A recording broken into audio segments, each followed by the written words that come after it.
ચૈતર વસાવા બાદ અનંત પટેલ, મનસુખ વસાવા અને દર્શના દેશમુખનો વારો. આવી ભવિષ્યવાણી કરવામાં આવી છે એક રાજકીય નેતા તરફથી. હવે રાજકીય નેતા તરફથી આવી ભવિષ્યવાણી કેમ કરવામાં આવી છે? શું ખરેખર કોંગ્રેસના નેતા અનંત પટેલ અને ભાજપના નેતા મનસુખ વસાવા અને દર્શના દેશમુખની પણ હવે ધરપકડ થશે અને એ પણ જેલ જશે?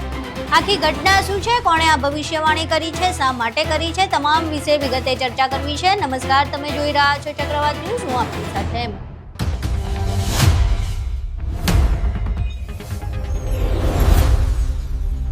ધારાસભ્ય ચૈતર વસાવાને સેશન્સ કોર્ટ દ્વારા 7 વર્ષની સજા ફટકારવામાં આવી છે. ચૈતર વસાવા, તેમની પત્ની શકુંતલા વસાવા સહિત 9 જેટલા આરોપીઓને સેશન્સ કોર્ટ દ્વારા સજા ફટકારવામાં આવી છે. સેશન્સ કોર્ટ દ્વારા વનકર્મી પર હુમલો અને ફાયરિંગ કરવાના આરોપસર તમામને દોષિત ઠેરવી તેમને 7 વર્ષની સજા ફટકારવામાં આવી છે.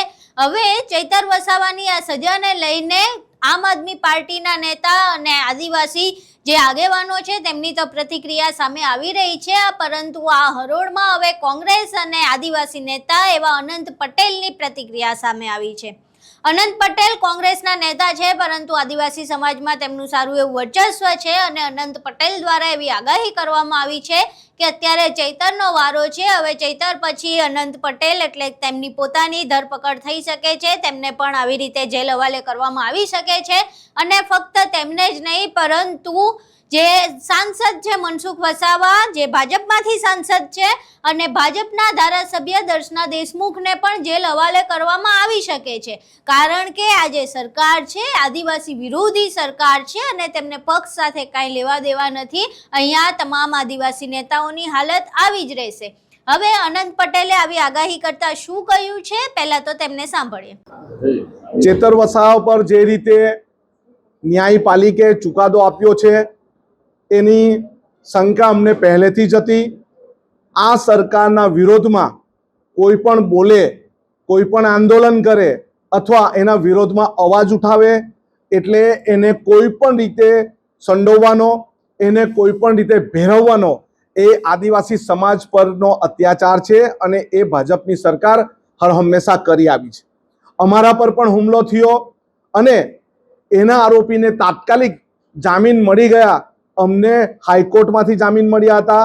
અમારા પર પણ કેસ ચાલે છે અને અમારા પર પણ સજા થાય તો કોઈ નવાઈની વાત નથી.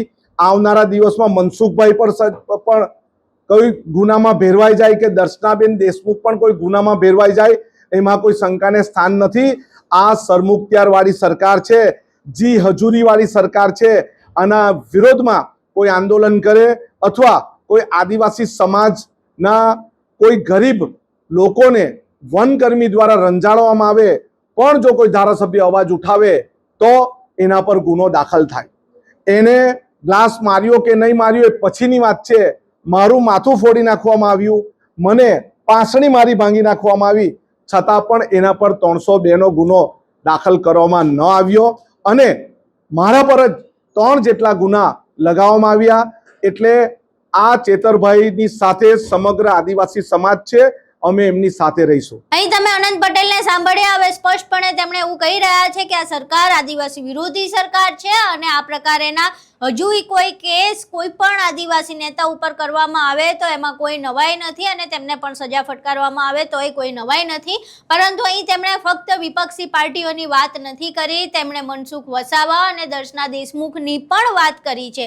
હવે મનસુખ વસાવા અને દર્શના દેશમુખની વાત કરીએ તો મનસુખ વસાવા છેલ્લા ઘણા સમયથી ભાજપની સામે, એટલે કે પોતાની જ સરકારની સામે બાયો ચડાવી રહ્યા છે. પછી તે દારૂની લઈને વાત હોય કે આદિવાસી સમાજમાં વિકાસને લઈને વાત હોય, તમામ બાબતે તેઓ પોતાની જ સરકારને ઘેરતા અને તેમના ઉપર પ્રશ્નો ઉઠાવતા જોવા મળતા હોય છે. બીજી બાજુ દર્શના દેશમુખ થોડા સમય પહેલા, એટલે કે 1-2 દિવસ પહેલા જ તેમણે અનશન પર બેઠા હતા. તેમનું કહેવું હતું કે અહીંયા જે સંગઠનના લોકો છે તેમના દ્વારા તેઓ આદિવાસી હોવાના કારણે તેમની સાથે ભેદભાવ કરવામાં આવે છે, અપમાન તેમનું કરવામાં આવે છે અને તેને લઈને મનસુખ વસાવા અને દર્શના દેશમુખ બંને ઉપવાસ ઉપર બેઠા હતા. જોકે આ ઉપવાસ તો ખતમ થઈ ગયો છે, પરંતુ જે પ્રમાણે અનંત પટેલે આગાહી કરી છે. ક્યાંક ને ક્યાંક એ આગાહી પણ ખૂબ જ મજબૂત વજન પકડે એવું છે, કારણ કે જે નેતાની વાત કરી છે, ભલે તેઓ ભાજપમાં હોય તેમ છતાં તેઓ પોતાની સરકારની સામે જ અનેકવાર ઊભા જોવા મળે છે, પ્રશ્નો કરતા જોવા મળે છે.